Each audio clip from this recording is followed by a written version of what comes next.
That is spectacular. So let's go down the path of challenging assumptions. You're a successful entrepreneur, you're a speaker, you're an author.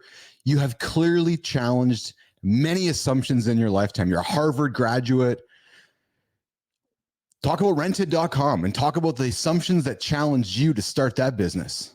Yeah, it was a complete journey, right? So Yeah. I was in the vacation rental industry for more than a decade. But my background, like you said, I did law school in the US, did law school in the UK, went to management consulting, worked in Afghanistan, was all over the place, big companies, governments, and was just on a family vacation on another island. I was in Turks and Caicos. And two of my parents' friends started talking about VRBO back in 2012. Yes. I said, what's this VBRO? And they're like, no. VRBO, Vacation Rental by Owner. It's this amazing site. We put our homes up on the internet. We make all this money. Like, wow, that sounds amazing. You just put your house on the internet. You start making money. Now, can I ask you a question? When I was in high school, we always had to throw parties at the person's house whose parents were out of town. And half the time, that person would get in trouble because the neighbors would tell on us. And you're saying now every week, our high school could just throw in $20 a person and we could just go rent your house on the internet and throw our parties there. Why is your house just not full of high school kids every weekend?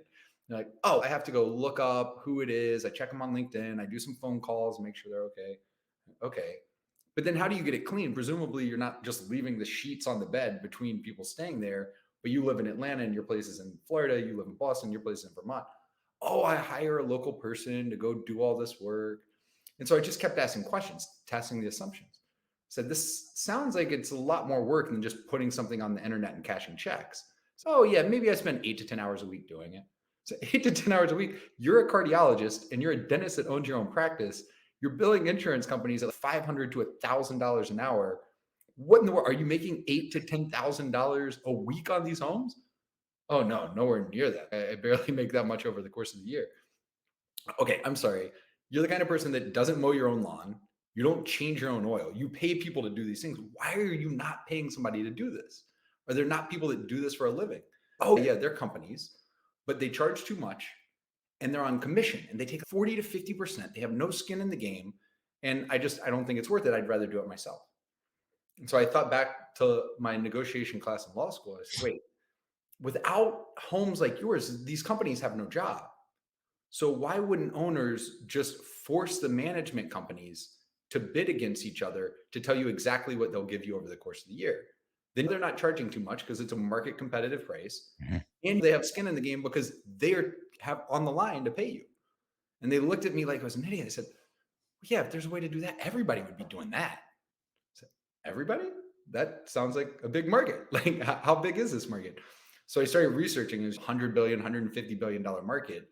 And everybody I talked to wanted it. And all these management companies said, look, every home I get, I lose 2 to VRBO and Airbnb.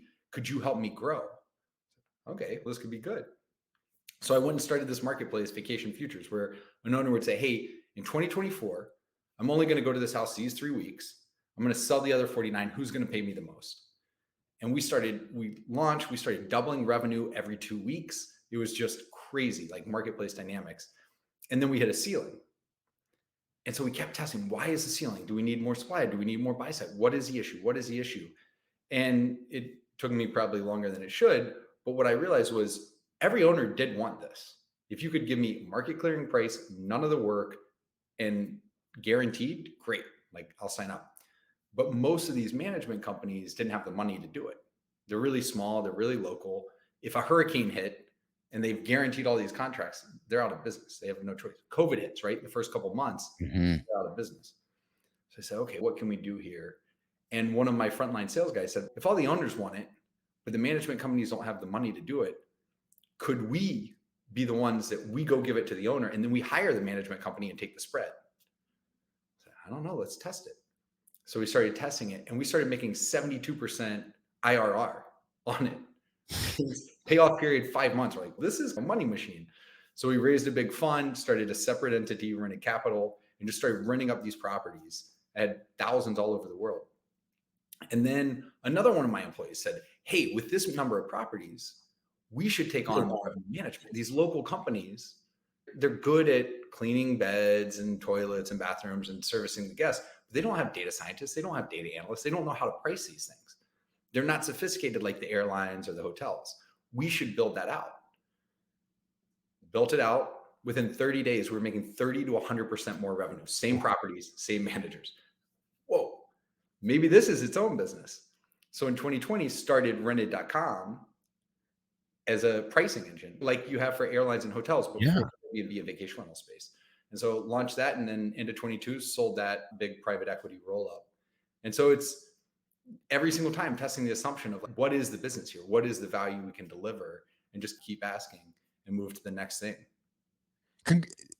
For many people, it's difficult to get started. Not only did you get started, but you executed, and then you executed again, and then you tested and you executed again. Is that driven in Andrew McConnell, or did you learn that through life, or? Yeah. So I think there are two things there. One on getting started. Yeah. There's a chapter in my book that is how I live of lower your bar. Don't lower your standards, but lower your bar. What does it take to get started? When I started Vacation Futures, our minimum viable product, what we launched with was my cell phone, Google spreadsheets, and email. We were running these auctions manually. We would call up the owners, get their sign off, go send emails to the managers, have them send their bids to us, and then keep it in a spreadsheet and let the owner know who the winner was. And only when we hit volume to say, okay, what does the product need to look like? And then we built it incrementally from there. And so what it took to start was essentially free, right? Google Sheets, cell phone, let's just go. There's another piece of Tim Ferriss has this line, if all it took was knowledge, everybody would have a six pack, right? Everybody knows what you need to do. You need to exercise, you need to have a good diet, you need to make sure you're getting your sleep. Like this, everybody knows, but not everybody does. And I don't know if it was the background in swimming or what, but me, my roommate from college, some other people, we're very much of once we know, then we just do. I read a book, I hear the latest research on this, and it drives my wife insane. She's like, you turn on a dime. You like believe this. And I was like, yeah. And then I get data that shows me something else, and I do that thing, whatever the data says. And that's not how I realize that's not how most people go, but that's just how I operate.